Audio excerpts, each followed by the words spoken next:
दोस्तों, दुनिया में अलग अलग समय पर एक से बढ़कर एक महान व्यक्ति होते रहे हैं और उन्हीं महान लोगों में से एक थे गौतम बुद्ध, जिन्होंने खुद सभी तरह के सुखों को त्याग करके दूसरों को सही मार्ग दिखाया। और अगर यह कहें कि अपने महान विचारों के दम पर उन्होंने दुनिया में कई सारे अच्छे परिवर्तन लाए, तो यह भी कोई गलत नहीं होगा। गौतम बुद्ध ने हमेशा ही सत्य और अहिंसा को अपने जीवन का मुख्य आधार माना और उन्होंने दूसरों को भी इसी रास्ते पर ही चलने के लिए प्रेरित किया। वैसे यूं तो गौतम बुद्ध एक राज परिवार में जन्मे थे और उनके जीवन में कभी भी किसी तरह की कमी नहीं थी, क्योंकि वह जो भी चाहते वह तुरंत ही उनको मिल जाता था।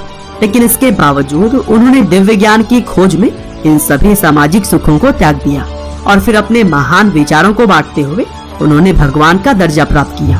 तो चलिए दोस्तों, आज के इस वीडियो में हम जानते हैं महात्मा बुद्ध की पूरी कहानी। तो दोस्तों, इस कहानी की शुरुआत होती है करीब 563 ईसा पूर्व से, जब कपिलवस्तु के पास लुम्बिनी नेपाल में गौतम बुद्ध का जन्म हुआ था।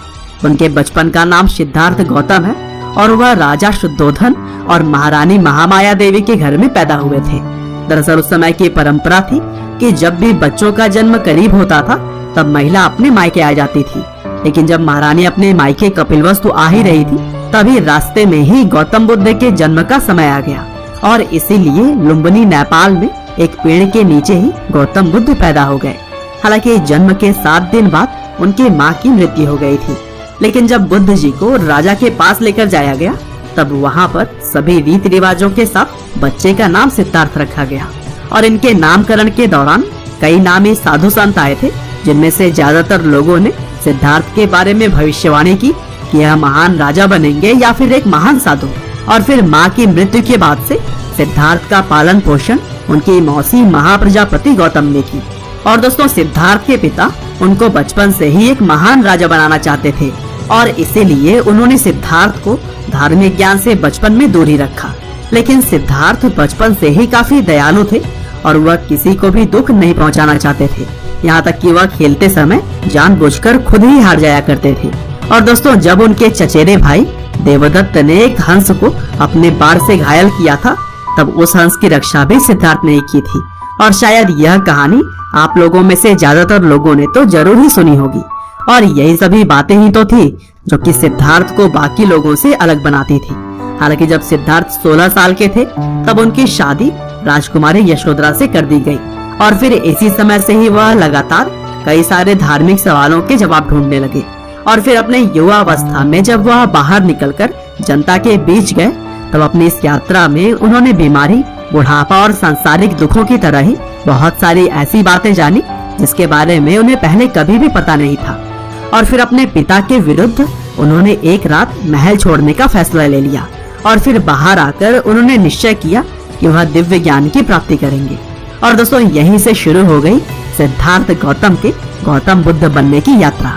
वह महल से निकलकर सबसे पहले अनोमिया नदी के तट पर पहुँचे, जहाँ उन्होंने अपने पहले बाल कटाए और फिर साधु के कपड़ों में आ गए। और फिर इसके बाद वह राजा गांव पहुँचे, जहाँ पर भिक्षा मांगने लगे। हालांकि भिक्षा मांगने के दौरान ही उस वक्त मगध के राजा बिंबिसार के लोगों ने सिद्धार्थ को पहचान लिया और फिर राजा के दरबार में जब उन्हें लाया गया, तब बिंबिसार ने सिद्धार्थ को रहने के लिए अपने राज्य का कुछ हिस्सा देने की बात कही। हालांकि गौतम बुद्ध इन सामाजिक लालच में कहाँ आने वाले थे, उन्होंने बिंबिसार से सहायता न लेने की बात कह दी। और फिर वहाँ से निकलने के बाद गौतम बुद्ध जाने माने योग और मेडिटेशन के 2 टीचर से शिक्षा प्राप्त की और फिर काफी सालों तक कठोर तपस्या करने के बाद उन्होंने सही तरीके से ध्यान लगाना शुरू कर दिया। और फिर बोधगया पहुंचकर एक पीपल के पेड़ के नीचे बैठ लगातार 49 दिनों तक जब उन्होंने ध्यान लगाया, तब उन्हें दिव्य ज्ञान की प्राप्ति हुई। और ऐसा अनुमान लगाया जाता है कि उस समय गौतम बुद्ध की उम्र 35 साल थी और फिर इसके बाद से ही 80 साल की उम्र तक वह प्रचार प्रसार करने में लगे रहे। और इस दौरान उन्होंने अपने बहुत सारे फॉलोअर्स भी बनाए, जो कि उनके दिखाए गए मार्ग पर चलते रहे। और दोस्तों, आज का समय भी अगर देखा जाए तो गौतम बुद्ध के फॉलोअर्स की संख्या करोड़ों में है, जिसमें कोरिया, चीन, जापान, भारत और नेपाल जैसे देशों के बहुत सारे लोग आपको देखने को मिल जाएंगे। और दोस्तों, आज भी गौतम बुद्ध के द्वारा दी गई शिक्षा लोगों को इंस्पायर करती है।